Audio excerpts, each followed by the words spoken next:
Earth didn't collapse in fire, it collapsed in weight. The air grew heavier first, not thicker, just harder to breathe, as if the planet itself had begun to exhale and never inhaled again. Cities kept moving, markets stayed open, screens stayed bright.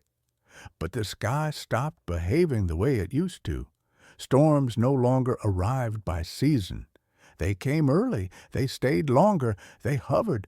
At first, people called it instability, then volatility, then coincidence. No one wanted to say judgment, no one wanted to say response.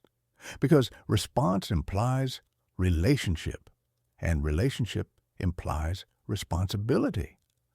Landfills rose higher than city skylines. Oceans turned darker than the night sky above them. Every solution produced a new byproduct. Every fix postponed a reckoning. Waste didn't disappear. It waited. The storms noticed. Tornadoes began tracing the same paths again and again.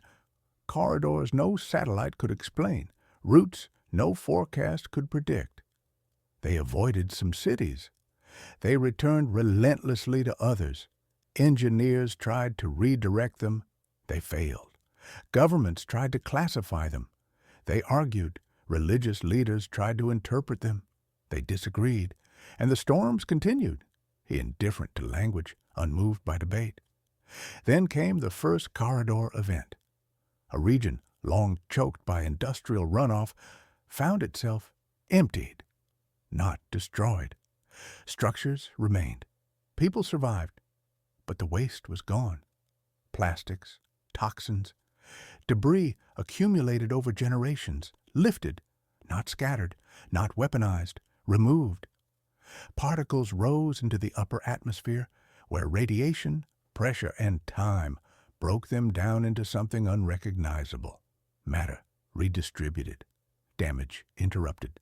The land beneath did not heal instantly, but it rested. Scientists called it unprecedented. Politicians called it dangerous. The people who lived there called it mercy. But mercy is unsettling when it cannot be controlled. And so the lesson was delayed. Other regions watched. They measured outcomes. They hesitated. Conversion required dismantling systems, rewriting economies, admitting that alignment mattered more than output. It was easier to wait. The storms were patient. Across the planet the air worsened. Storm corridors expanded. Those who prepared, who cleared paths, reduced accumulation, who stopped standing in the way, survived.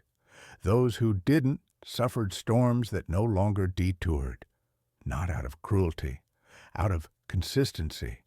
And still, no one called it what it was. Because to name it would mean accepting that the earth was not attacking. It was responding to posture, to pressure, to delay. This is not the story of how the world ended. It is the story of how the world asked to be met halfway, and what happened when humanity answered too late.